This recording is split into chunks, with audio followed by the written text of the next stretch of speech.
Hi kids, it's Mr. Heidegger. We're here somewhere between minutes 60 and 80 in Elvis and the Underdogs. I hope you're enjoying the story. You'll listen for about 10 minutes and then you will move on to Space Unicorns and Neon Pegasus. Thanks, kids. Here you go. My mom's reaction would be the end of him. I'd never been in Principal Kreisky's car before. I was pretty excited and asked to ride in the front seat. Benji, I'm going to try to get you back into your mother's care without further incident, so let's err on the side of safety, shall we? He answered. We pulled into the emergency room parking lot, and as we approached, I saw my mom's car parked right in front. Hey, that looks like my mom's car. I wonder if she's... I wasn't able to finish my sentence because suddenly she was running alongside the car. What happened? What about our talk this morning? You assured me Benji would be fine, and less than a half hour later I get a call from the helmet people saying that the helmet has been activated. Did he have another seizure? What are you doing just sitting there? Answer me! Is my baby okay? I couldn't help myself. I knew she wasn't talking to me, but I had to speak up. Mom, stop calling me a baby. My mom all but dragged Principal Kreisky out of his car and pulled the seat forward so I could get out. When I didn't appear right away, my mom came in after me. Suddenly, the whole back seat was filled with her big blonde hair. Benji, what is... Oh my God, look at your arm! My poor baby, are you okay? Why aren't you moving? What happened? Say something! Talk to me! What happened? Who did this to you? Say something! Mom, how can I say anything if you don't give me a chance? Stop screaming in my face, please. I'm fine. I just need help unbuckling my seatbelt and getting out of the car. Isn't this the coolest car you've ever seen? When I grow up, this is the exact car I want. My mom unbuckled me and pulled me out of the back seat, and pretty soon I was standing outside in the bright morning sunlight. Mom, it wasn't his fault. In fact, it wasn't even Billy Thompson's fault. I mean, what happened to my arm? He didn't even know it was me in the bathroom. I was hiding in the bathroom and he didn't know I was in the stall when he kicked it open. I guess maybe you should talk to him about the proper way human beings open a bathroom stall, which is with their hands and not their feet. But maybe he's a germaphobe. But then later he spit on me and then he kicked me. That part was his fault. Why were you hiding in the bathroom? Billy Thompson did this? I swear I'm going to go over to his house and talk to his parents so this... I should never have brought up his name in front of my mother. Normally I'd know better, but I think I was lightheaded from the pain in my wrist. It was throbbing so hard I could feel it in my ears. My mom hasn't been a fan of Billy Thompson ever since he wrote on me with the magic marker. The day she saw it, he'd written dummy on my neck. But he'd spelled it wrong, with only one M, which really made me question how he managed to make it to the third grade with such terrible spelling skills. Mom, my wrist really hurts. Can we just go inside, please? Of course, baby. Mom, I sighed. I waved to Principal Kreisky and watched him get back into his cool car. Then I followed my mother inside. For just a second, I wondered, even with everything that had happened, if I'd rather be at school today than back at the hospital. I thought about it and decided I didn't really want to be at school or the hospital. But being only 10 years old, I didn't have any other options. What I really longed for was something new and different, like maybe a spaceship beaming me up to hang out with friendly, non-human eating aliens who wanted me to give a talk about what it's like to be a human. Or at the very least, I just wanted something to look forward to, like maybe pancakes for dinner. 4. It's funny how life works out. As much grief as Billy Thompson has given me, it turns out that on this particular occasion, Billy kicking open the bathroom stall door was one of the best things that ever happened to me.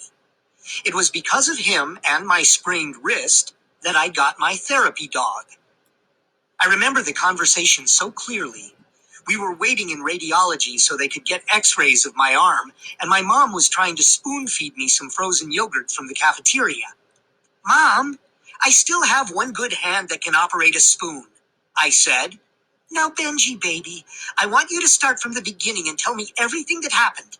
Don't be afraid of what I might think, okay?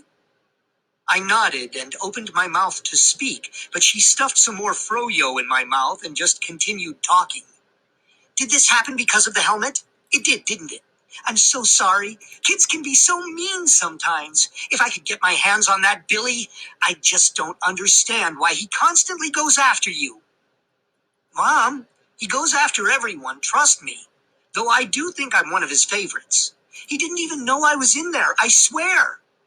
Sure, I wasn't a fan of Billy's, but there was no sense in getting the kid in trouble for a crime he didn't even commit.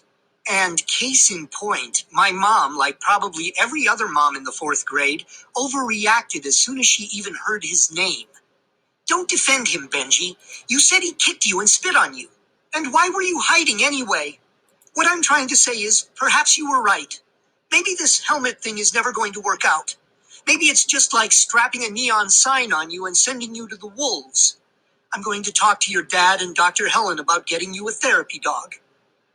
My mouth, which was open, shut very quickly.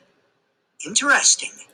I hadn't even told her what happened, and she'd assumed I got picked on because of the ugly helmet. That wasn't exactly true.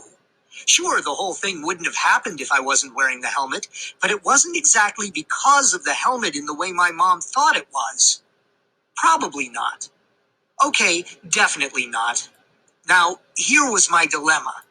I'm not big on lying, and I'm especially not big on lying to my mom, mainly because I know she knows when I am, and she gets so disappointed in me, and she has to deal with so much because of me. I hate to make her any more disappointed than she already is.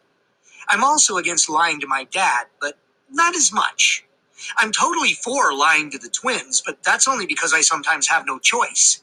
It's for my own protection. Basically, my survival instinct kicking in. Mom, I think you're right.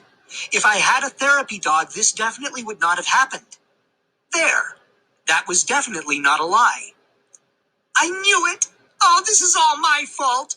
If I hadn't been so stubborn, if I hadn't worried about your allergies, the money, and my living room rug, we wouldn't be here right now. I'm so sorry, baby. Can you ever forgive me? This is normally where I correct her from calling me baby, but I let this one go. Yikes! This wasn't the reaction I was hoping for. I assumed she'd be like, great, we're getting a dog. What should we name him or her? I didn't think she'd blame herself. I mean, in the grand scheme of all my ailments, a hurt arm is barely a blip on the radar. I probably have to wear it wrapped for only a few days, which I'm sure I could use to get me out of PE for at least a month. Mom, it's not your fault. None of this is your fault. You're the best mom in the whole world. I'd nominate you if I could, and you'd win. And then we could put your trophy on the mantle. No, I'm not. You're the best son in the world. I'm a terrible mother. Well, that's not true. I'm an amazing mother, but sometimes even amazing mothers make mistakes. I should have gone with my gut. I knew the helmet was not going to end well, and I should have just listened to my inner voice. So can we get a dog? Well, I've got to talk to your father first. This is actually something my mom likes to say a lot. But in the whole history of my life on this planet, I have never once experienced my dad saying no to my mom about anything she wants. It's not that Dad's a big pushover. Well, he is, but he's not a wimp about it. He just thinks my mom is super smart and capable, and he knows that if she thinks it's the right thing to do, then it probably is. And that's where we'll leave off today. We will listen to this one more time tomorrow, right before your holiday break. So I hope you're getting excited, and I will talk to you soon. Have a great day, kids. Thanks. Bye.